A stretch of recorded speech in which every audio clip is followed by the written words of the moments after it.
After natin mag-Vietnam mga Swissy, let's go to Thailand! Good morning mga Swissy! At natapos na nga ipamamasyal natin sa Vietnam, kaya ngayon naman ay pupunta tayo ng Thailand. So anyways mga Swissy, ito talagang baby ko, grumpy talaga siya sa umaga. So dito sa trip namin mga Swissy, ito talaga yung pinaka-excited akong puntahan. Dahil dito nagmula yung baby ko, Blackpink, Lisa. Hello.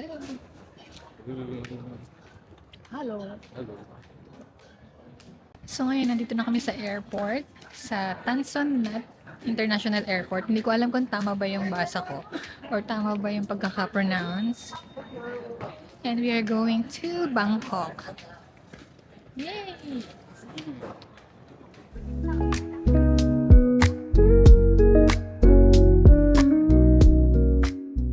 We are now going to Bangkok.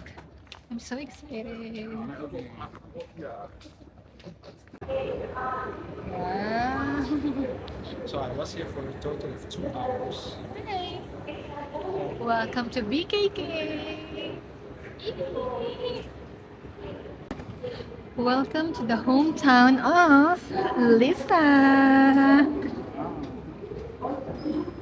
Dahil ang landing namin sa Bangkok ay 1:30 PM, kumain muna kami ng lunch sa airport. Kasi baka matagalan bago pa kami makarating sa hotel. So mga Swissy, if you wanna ride a taxi, meron silang mga pick-up point ng Grab dito sa Tan Son Nhat International Airport.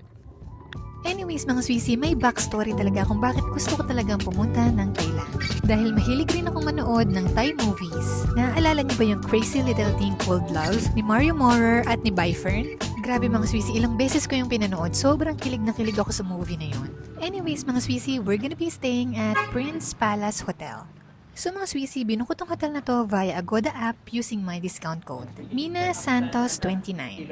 Oo na mga Swissy, may Christmas tree pa dito. Ibig sabihin last year pa talaga to, mga December. Inugali ko na talaga na late mag-upload para hindi na-jinx.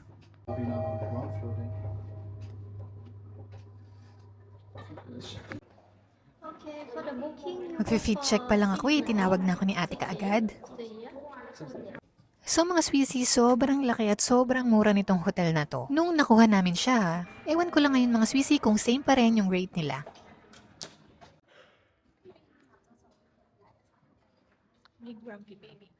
So hanggang dito na lang muna mga Swissy, update ko na lang kayo ulit. Bye bye!